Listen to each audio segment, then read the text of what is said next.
जय हिंद दोस्तों, आप सभी का इस वीडियो में स्वागत किया जाता है। इस वीडियो में हम बेसिकली बात करने वाले हैं एनडीए के मोस्ट इंपॉर्टेंट टॉपिक्स के बारे में। इन टॉपिक्स को अगर आपने लगा दिया तो आपका एनडीए क्लियर हो जाएगा। अगर आप लास्ट मोमेंट पे भी तैयारी कर रहे हो तो आपका टाइम वेस्ट नहीं करेंगे। आइए आते हैं मेन टॉपिक पर कि कौन कौन से टॉपिक्स को आपको पढ़ना है जिससे आपका आराम से क्लियर हो जाएगा एनडीए। तो सबसे पहला अलजेब्रा में हम चैप्टर्स वाइज चलेंगे। सबसे पहला क्वाड्रेटिक इक्वेशंस। क्वाड्रेटिक इक्वेशंस में बस आपको नेचर ऑफ रूट्स पढ़ लेना, सम और प्रोडक्ट जो रूट्स के होते हैं वो टॉपिक आप पढ़ लेना, इतना इनफ है अगर आपको एनडीए क्लियर करना है तो। अब अगला चैप्टर है लीनियर इक्वेशंस। इसका तो सबको पता होगा कि आपको सॉल्यूशंस मेथड तो बेसिक आने चाहिए, बाकी आपको आना है, पर सॉल्यूशन मेथड्स बेसिक है वो आने ही चाहिए। अब लॉगरिदम हमारा एक छोटा सा चैप्टर है, इसमें भी आपको प्रॉपर्टीज़ और सिंप्लीफिकेशंस पर ज़्यादा ध्यान देना है। और कम्प्लेक्स नंबर की अगर मैं बात करूँ तो इसमें तो सिर्फ एक टॉपिक ना, उससे बार बार सवाल आता है, उसका नाम है क्यूब रूट ऑफ यूनिटी। और कंजुगेट और मॉड्यूलस तो आपको 11th 12th में सिखाया जाता है, वो तो आपको पहले से आता होगा, मैं ये मान सकता हूँ। उसके बाद अब हमारा नेक्स्ट है बाइनोमियल थ्योरम। चैप्टर छोटा है बट इसकी आप पहले तो एक्सपेंशन याद रख लेना और साथ ही साथ इसकी जनरल टर्म याद रख लेना, वो NC1 NC2 वो वाली पक्का याद रख लेना, वो कई बार एग्जाम में डायरेक्ट पूछी जाती है। अब मेन चैप्टर तो ये है भाई ट्रिग्नोमेट्री, जिससे कि आपके मतलब 13 से 14 क्वेश्चन पक्का बन जाते हैं एग्ज़ाम में।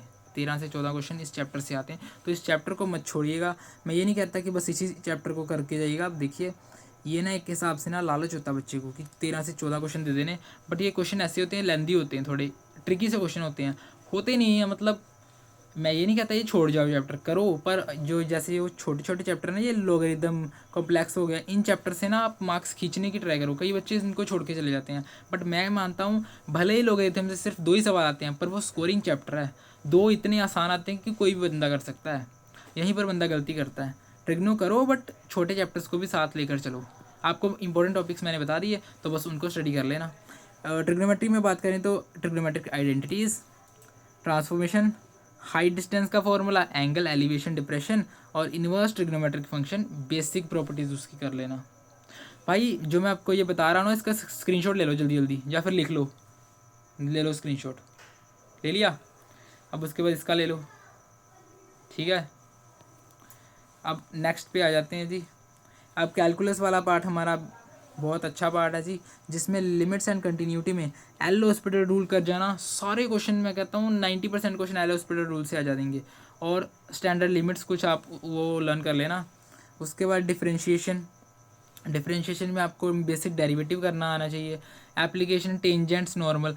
टेंजेंट नॉर्मल वाले क्वेश्चन होते हैं ना, उनमें से एक दो तो पक्का एग्जाम में आए हुए हैं पिछले सालों में, और इस बार भी आने के चांसेस हैं, तो इनको मत छोड़ना, टेंजेंट नॉर्मल वाले क्वेश्चंस को, ये भी इंपॉर्टेंट है। इंटीग्रेशन में आपकी डेफिनेट और इनडेफिनेट इंटीग्रेशन, वो तो इंपॉर्टेंट ही है, एक ही तो टॉपिक है वहाँ पर।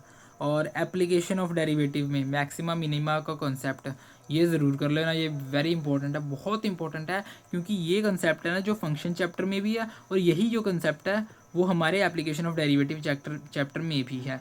तो ये 2 चैप्टर्स में कंसेप्ट है, तो ये बहुत मोस्ट इंपॉर्टेंट कंसेप्ट है, ये ज़रूर करना, बहुत तरह से क्वेश्चन आते हैं इसमें। अब नेक्स्ट है जो कोऑर्डिनेट ज्योमेट्री तो भाई मैं बता देता हूँ, आप पढ़ना किससे, ये भाई आप प्रवीण सर से पढ़ना। अगर आपको प्रवीण सर का नहीं पता, प्रवीण सर मैं बताता हूँ, अब ड्रीमर्स एजुकेशन हब में पढ़ाते हैं, ड्रीमर्स में पढ़ाते हैं। और जो प्रवीण सर इतना अच्छा पढ़ाते हैं ना भाई, नेक्स्ट लेवल। एक बार पढ़ के देखना, फिर वीडियो के नीचे आकर कमेंट करना कैसी लगी उनकी वीडियो, ठीक है।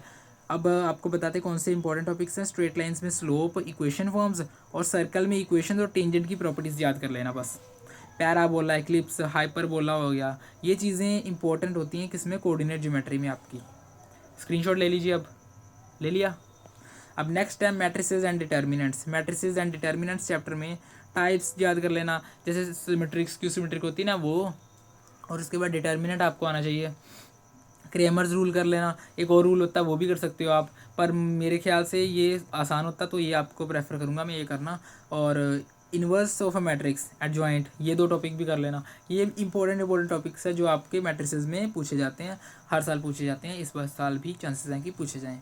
और वेक्टर अलजेब्रा में से vector addition and subtraction, triangular parallelogram law, vector addition, dot product, cross product, और प्रॉपर्टीज़ एंड एप्लीकेशंस वगैरह, ये बेसिक है, ये तो आपको भी पता होगा, इसको लिखने का मतलब कोई फ़ायदा नहीं, ये आपको पता है, ज़रूर करके जाना इसको।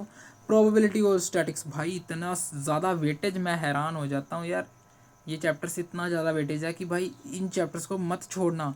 करना क्या, सिर्फ बेसिक प्रोबेबिलिटी के रूल कर लेना और mean median mode direct formula है भाई, सीधा आंसर आएगा। और ये चैप्टर्स मत छोड़ना, ये स्कोरिंग चैप्टर है, ठीक है। ट्रिग्नोमेट्री भले आपके दिमाग में आ जाए कि नहीं छोड़ दूँ, पर इनको मत छोड़ना। अब अरिथमेटिक नंबर सिस्टम, इसमें से आप डिविजिबिलिटी, रिमाइंडर, एलसीएम एचसीएफ है, आसान चैप्टर है। रेशो पर मेरे लिए तो भाई मैं कहता हूँ ना, कोई चीज़ मुश्किल नहीं होती, बस अपना भरोसा होना चाहिए, जज्बा होना चाहिए करने का, ठीक है। अब डायरेक्ट एंड इनवर्स प्रोपोर्शन, ये भी कर लेना। अब आपके लिए मैंने एक टेबल बना के लाया हूँ, मुझे जो रीसेंट रिकॉर्ड्स तो नहीं मिले, बट इसका आप स्क्रीनशॉट ले लीजिए। ये ना आपके जो डिटेल मतलब ब्रेक क्वेश्चन मतलब किस किस चैप्टर से आए हैं, वो 2019 से लेकर 2023 तक का पैटर्न है। अगर आप एक बार इससे नज़रें मिला लेंगे तो आपको पता चल जाएगा कि किस प्रकार का पेपर आता है। सो इसका सब लोग स्क्रीनशॉट ले लें, और आप इसको चाहें तो नोट कर सकते हैं। नोट क्या ही करोगे यार, स्क्रीनशॉट ले लो सब, ठीक है। सो इस वीडियो में इतना ही, आपका टाइम वेस्ट नहीं करेंगे। आपको अगर वीडियो अच्छी लगी हो, इन्फॉर्मेटिव लगी हो, फालतू बात नहीं की मैंने वीडियो में, तो लाइक करना, शेयर करना और ज़्यादा से ज़्यादा सब्सक्राइब करना। और मैंने 6 मिनट और 30 सेकंड में ये पूरा वीडियो कंप्लीट कर लिया। सो जय हिंद, जय भारत।